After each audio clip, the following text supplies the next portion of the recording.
Okay, so picture this. You decide, I don't know, for whatever You reason, lost a bet. yeah, maybe you lost a bet, and you decide you're going to read the four biographies of Jesus in the Bible.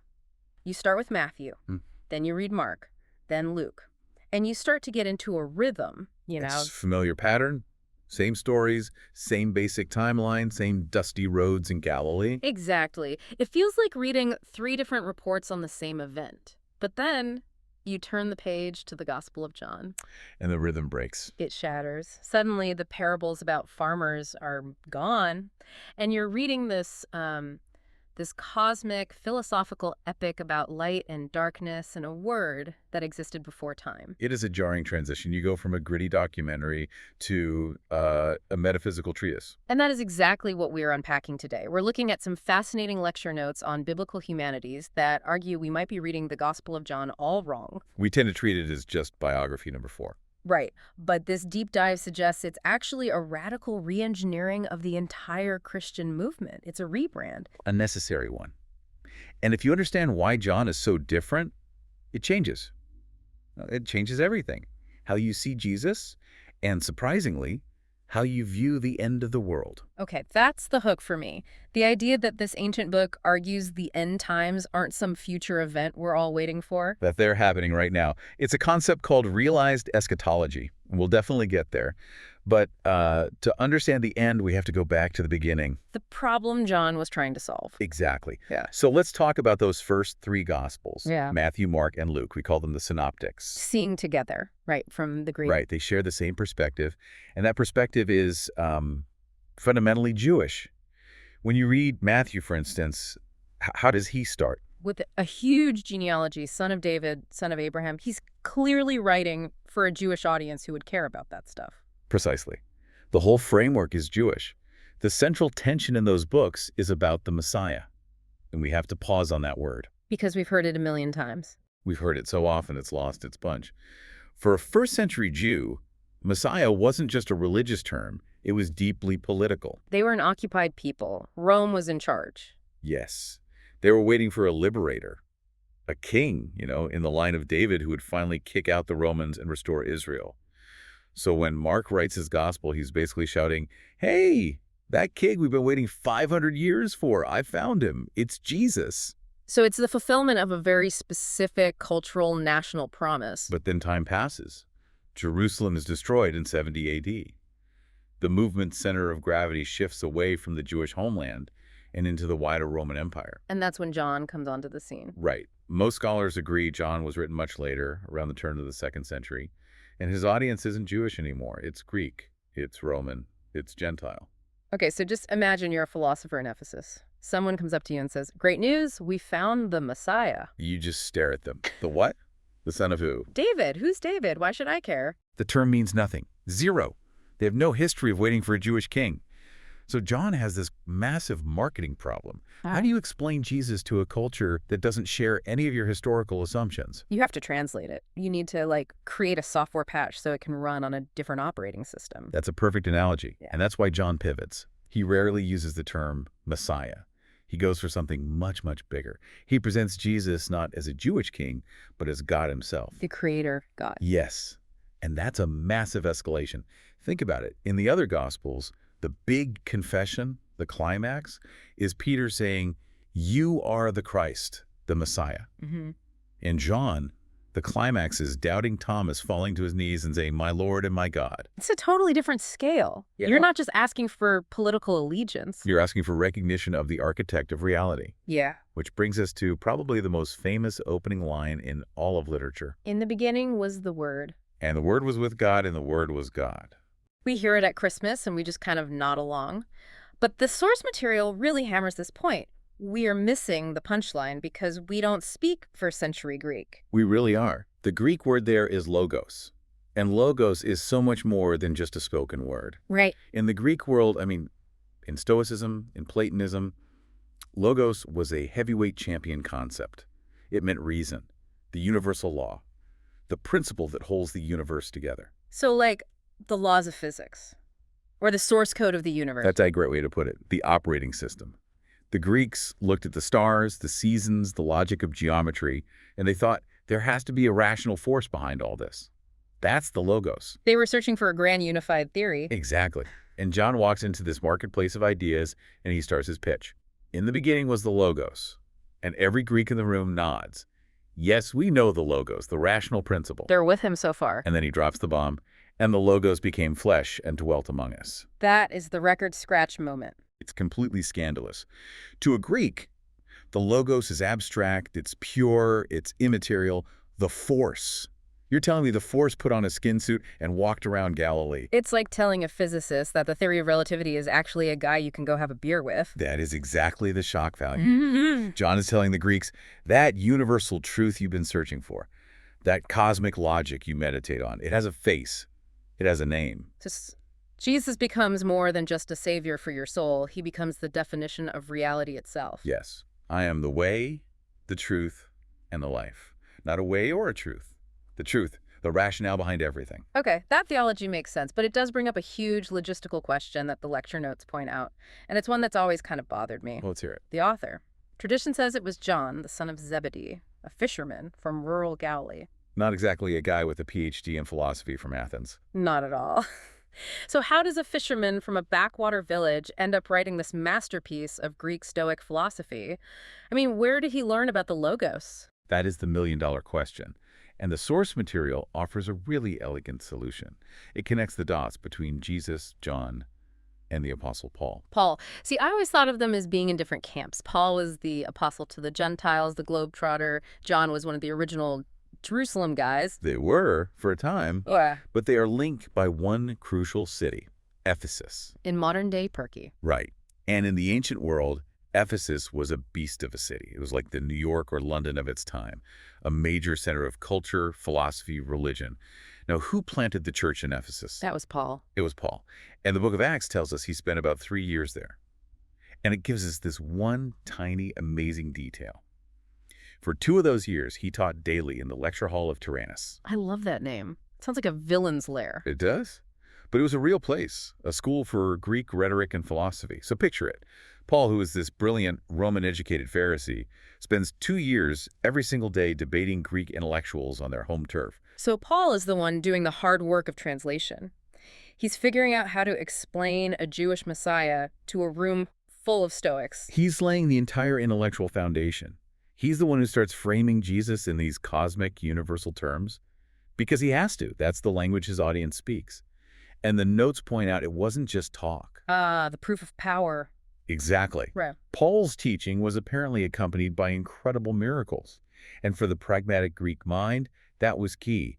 It showed that this Logos he was talking about wasn't just a clever idea. It had actual power over the physical world. It worked. Okay, so Paul builds this community in Ephesus that's steeped in this cosmic Christ way of thinking. Right. And then, years later, church tradition tells us that John the fisherman, the original disciple, moves to Ephesus in his old age. He becomes the elder of that very church. Okay, the picture is coming together now. He inherits the house that Paul built. He does. John is living for decades in this community that was shaped by Paul's theology. He's breathing that air, hearing that language, seeing how it connects with people. So when the Gospel of John is finally written, it's not just the raw memories of a fisherman from Galilee. It's those memories filtered through the philosophical lens of Ephesus. It's a synthesis. Yeah. John saw the historical man with his own eyes, but he explains him using the theological vocabulary that Paul developed. It explains why the book feels so incredibly different. It was written for the world Paul opened up. That makes so much sense. It's not a contradiction with the other Gospels. It's an evolution of the message for a new audience.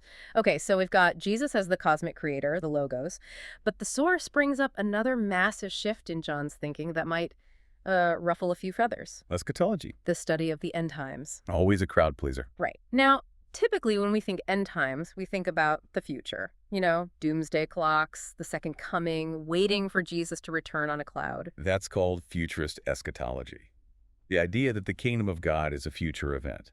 And the synoptics have a lot of that watch and wait language. But John doesn't. John takes a sharp left turn. The source calls it realized eschatology. Realized, as in it's already happened. In a sense, yes. John's argument is that the end isn't a future date. It's a present reality you can enter into now. He argues that Jesus has, in a very real way, already returned. Okay, hold on. If Jesus already returned, why didn't anyone notice? Why is the world still such a mess? Because in John's theology, he returned in the form of the Paraclete. Holy Spirit. Yes, the Holy Spirit. Yeah. But the translation here is so important. We often hear comforter or helper.